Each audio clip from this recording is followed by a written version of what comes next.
ओम श्री सद्गुरुदेव भगवान की जय। धर्म की जय हो, अधर्म का नाश हो, प्राणियों में सद्भावना हो, विश्व का कल्याण हो, सबका मंगलमय हो। सर्वे भवन्तु सुखिनः, सर्वे सन्तु निरामया। श्रीमद् भगवद गीता के अध्याय 3 के श्लोक संख्या 35 में श्री भगवान कहते हैं, श्रेयान स्वधर्म विगुणः धर्मात् सुअनुष्ठितात् स्वधर्म निधनम श्रेय पर धर्म भयावह। अर्थात अपने नियत कर्म को दोष के साथ संपन्न करना भी अन्य कर्मों को भली भांति करने से श्रेयस्कर है। स्वयं के कर्मों को करते हुए मरना पराये कर्मों में प्रवृत्ति होने की अपेक्षा श्रेष्ठतर है, श्रेष्ठ माना गया है, क्योंकि अन्य किसी के मार्ग का अनुसरण करना भयावह सिद्ध हो सकता है। भगवान की साधना का पथ देखा जाए तो इसमें बहुत से लोग हैं जो लोग एक दूसरे की नकल करते हैं। नकल बहुतायत मात्रा में मिलता है, किंतु मान लीजिए एक साधक 10 वर्ष से साधना में लगा हुआ है और दूसरा आज साधना में प्रवेश ले रहा है। दोनों की क्षमता एक जैसी नहीं होगी। निश्चित रूप से जो 10 वर्ष साधना किया है उस साधक की क्षमता ज़्यादा होगी और जिसने आज साधना प्रारंभ की है उसकी क्षमता कम होगी। प्रारंभिक साधक यदि पहले वाले साधक की नकल करे तो वह नष्ट हो जाएगा। इसी पर श्री कृष्ण कहते हैं कि साधक अपनी क्षमता के अनुसार कर्म में प्रवृत्ति होने से एक न एक दिन पार पा जाता है। अतः स्वधर्माचरण में मरना भी परम कल्याणकारक है। जहाँ से साधन छूटेगा शरीर मिलने पर पुनः वहीं से प्रारंभ होगा। आत्मा तो मरता नहीं है, मरता शरीर है। आत्मा केवल शरीर बदलती रहती है। आत्मा ऊर्जा है। वस्त्र बदलने से आपके बुद्धि विचार तो बदल नहीं जाते।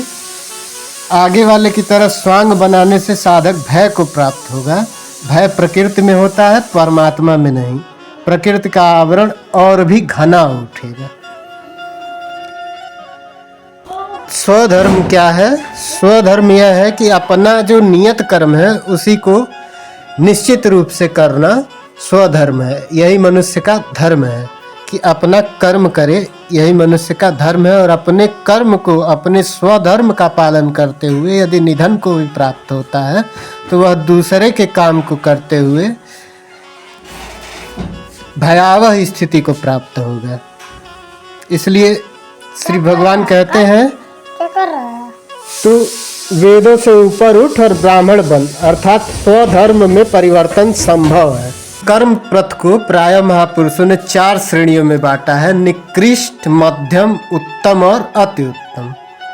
इन श्रेणी के साधकों को क्रमशः शूद्र, वैश्य, क्षत्रिय और ब्राह्मण की संज्ञा दी है।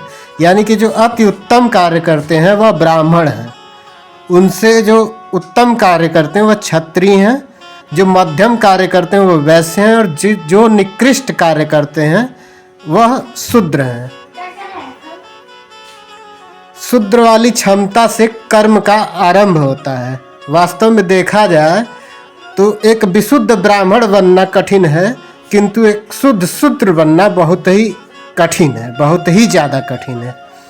शुद्ध शूद्र बनना बहुत ही ज़्यादा कठिन है। न ब्राह्मणों न क्षत्रियो न वैश्यो न शूद्रो चिदानंद रूपम शिवोहम शिवोहम। अर्थात न ब्राह्मण है, न क्षत्रिय है, न वैश्य है, न शूद्र है। चिदानंद रूप, सच्चिदानंद भगवान का जो स्वरूप है शिव है, और शिव है और केवल शिव है। श्री भगवान ने यह भी कहा कि चातुर्वर्णम म्या सृष्टम। श्री भगवान ने अपनी सृष्टि को 4 वर्गों में ब्राह्मण, क्षत्रिय, वैश्य, शूद्र में बांटा है। गुण कर्म विभाग से, गुण कर्म के हिसाब से 4 भागों में बांटा है। जो जिस प्रकार का कर्म करता है वह उसी प्रकार का वर्ण धारण करता है। तो जो नियत कर्म है, नियत कर्म जो हमारे स्वकर्म है, स्वधर्म है, उनको करना चाहिए। यही श्रीमद् भगवद गीता का दिव्य ज्ञान है। जय श्री कृष्ण।